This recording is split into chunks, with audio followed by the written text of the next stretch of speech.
तो एक घर है, बेटी है 15-16 साल की और उसकी माँ है, दोनों घर में है। लेकिन रात हो चुकी है और सोने का टाइम है, लेकिन लड़की घर से भागना चाहती है। घर के बाहर जाती है तो मेन दरवाजे पर ताला लगा है और वो भाग नहीं सकती, वो वापस आ जाती है।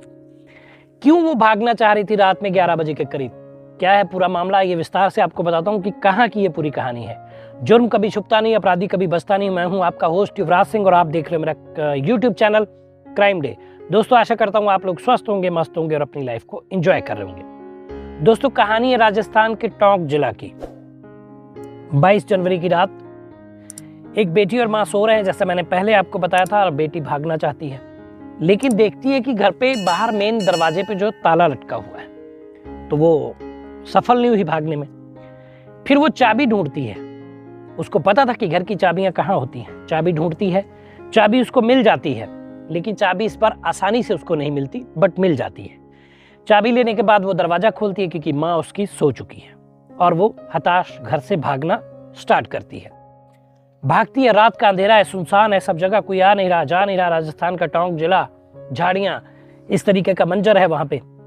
लेकिन कुछ देर चलने के बाद वो बदहवाश हो जाती है क्योंकि गर्मी बहुत है। उसी दौरान एक व्यक्ति मोटरसाइकिल से आ रहा है जो उसको देखता है। अधेड़ उम्र का आदमी है, व्यक्ति है, और उसको देखता है, भला मानुस। उसको उठाता है और पूछता है कि बेटी क्या हुआ, उसको पानी पिलाता है।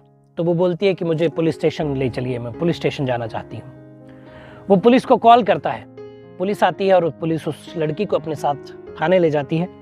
थाने ले जाकर पुलिस उससे पूछताछ करना चाहती है कि आखिर वजह क्या है, क्या कहना चाह रही है, लेकिन वो साफ मना कर देती है। वो बोलती है कि मैं ये सब बातें जो मैं कहना चाहती हूँ वो महिला पुलिस के सामने ही बोलूँगी, महिला पुलिस वाली को बुलाया जाए। अब गाँव का है, थोड़ा महिला पुलिस थोड़ा हो नहीं पाता इंतज़ाम, तो तुरंत वो लोग बुलवाते एक महिला पुलिसकर्मी को। तो वो अपनी बातें उससे कहना शुरू करती है। वो कहती है कि मेरी माँ एक दिहाड़ी मजदूर है, मेरे पिताजी की बहुत साल पहले डेथ हो गई थी जब मैं बहुत छोटी थी, और इस समय मेरी उम्र 15-16 साल के करीब है, और मैं एक स्कूल में पढ़ती हूँ, सरकारी स्कूल में। लेकिन मैं कभी कभार माँ का हाथ बटाने उसके साथ, जहाँ वो दिहाड़ी करती है उसके साथ भी मैं चली जाती हूँ। लेकिन वहाँ देखा है कि मेरी माँ से एक व्यक्ति है जो बहुत घुला मिला रहता है, वो भी वहाँ पे दिहाड़ी करता है।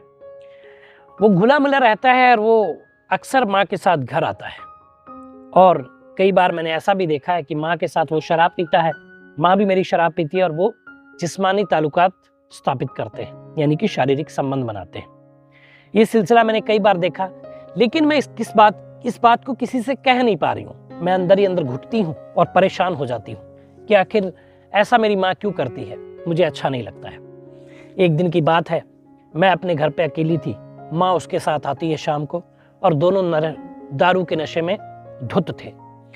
मेरी माँ मुझे कमरे में देखती है, मैं पढ़ रही थी। उसने उस व्यक्ति को, जो उसका वो मेरी माँ का आशिक है, जो वो भी मजदूर है, उसको मेरे पास में बिठाती है और माँ कुछ सामान लेने के बहाने जाती है और बाहर से दरवाजे को ताला लगा देती है।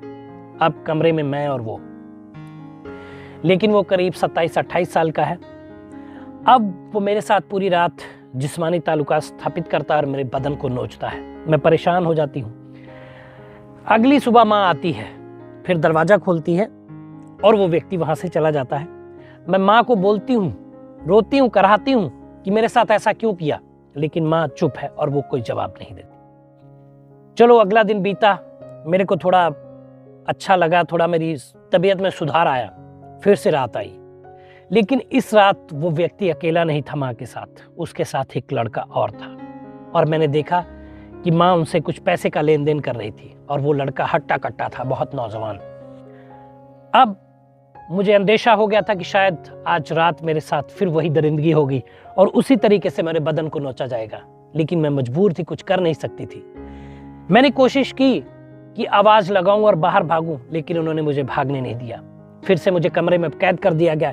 इस बार वो व्यक्ति और उसके साथ वो नौजवान लड़का, जो करीब 25-26 साल का हट्टा कट्टा नौजवान था, वो भी था।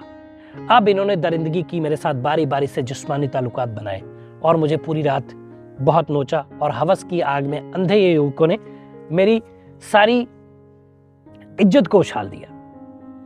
अब ये मेरे साथ अक्सर होने लगा था। मैं टूट चुकी थी, मैं घर से भागना चाहती थी, लेकिन मेरी माँ अक्सर मुझे ताले में बंद रखती थी और जाने नहीं देती थी।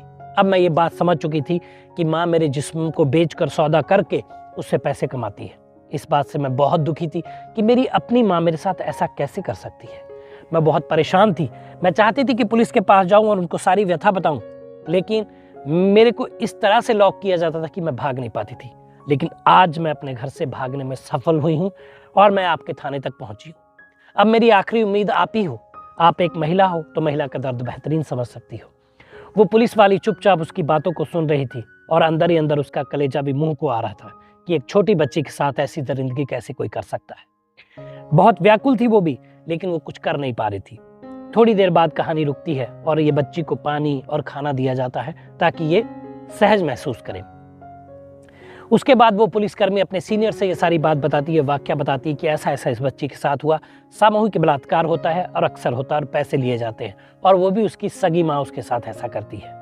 पुलिस वालों में काफी गुस्सा था और वो चाहते थे कि इसका परिणाम जो ये कर रहे हैं उनको भुगतना पड़े।